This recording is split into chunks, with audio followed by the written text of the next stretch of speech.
Hello everyone, welcome back. Today, we'll discuss a big adventure. Gravel underfoot is agonizing. Behind the shelter, he stumbled upon a mysterious cave, yelled out but got crickets for a response, and then spotted a random package. This package looked unique, sporting a butterfly design. He opened the packages from the past few days and found not a tape inside. Instead, he found a divorce paper, a plastic bowl from Grandpa, and a leopard print dress, but the real gem.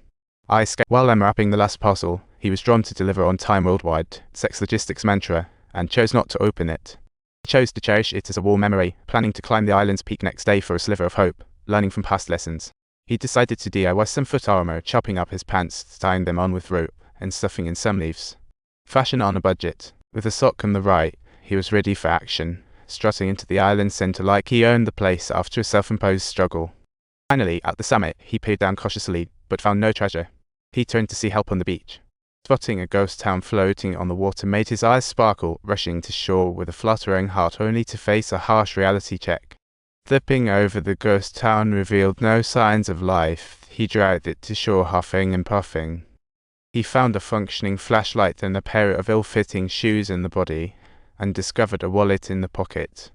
The wallet housed an ID and a family photo, so Zack dug a hole for him to rest, sending his family a different kind of companionship. He carved the pilot's name and dates into a rock. It was sad, but hey, at least he wasn't alone. Fortunately, he faced a tragic ending, but at least those makeshift shoes were finally put to use. The only cheer up? A pocket watch from his girlfriend, which he desperately wanted back. He gifted her a ring before the plane took off. On New Year's Eve, she opened it after his promise to return on time, unaware it was a long goodbye. He was always busy in the morning.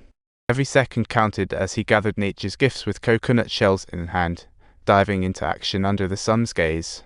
He tried to fish, but his skills were as tragic as a toddler's. An hour later, he was only hungrier. That night, necessity called, and he spotted a fishing boat light dimly winking at him from afar. Hope flickered in his heart as he grabbed the flashlight. He shouted with all his might, but the distance felt like the Grand Canyon. The light dimmed slowly, and he couldn't just sit and wait for a rescue. Seizing the opportunity, he hopped on his patched-up kayak to brave the ocean, paddling fiercely while dreaming of leaving this nightmare behind.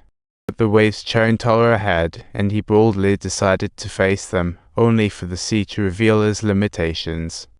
A coral reef cut his leg, and cursing under his breath, he dragged his wounded self back to the island. The skies opened up with heavy rain, forcing him to abandon shelter and scurry into the cave he had previously found, crawling along the narrow passage. When exhaustion hit, he flopped down inside the cave while thunder crashed outside, feeling utterly alone as water dripped through the cracks. He set aside the flashlight, pressed his face to the ground to greedily sip muddy water, and soon, exhaustion sent him to sleep. The flashlight flickered as its battery drained, its light dimming like Zack's hope for survival slowly fading away. When he woke up, there was no time for regret about the flashlight. He checked his wounds and was delighted to find they were scabbing over. He grabbed the ice skates, sliced off a cloth strip to patch his wounds, rebuilt his shelter, and laid down some cardboard as a bed. That seemingly useless leopard dress turned into a fishing tool. Sharpening wood with the ice skates, he was ready to catch some crabs. But ingredients alone would not suffice. Zack realized the need for fire to barbecue, planning to drill wood with the stick. He toiled for a while, but no sparks appeared. Even at night, he stayed persistent, while reality continued to shoot him down. The next day, he scraped coconut with a stone, got inspired, and swiftly adjusted to restart life. Even under the merciless sun sweating like a popsicle at a BBQ, he soldiered on, but fate had no intention of making things easy on him.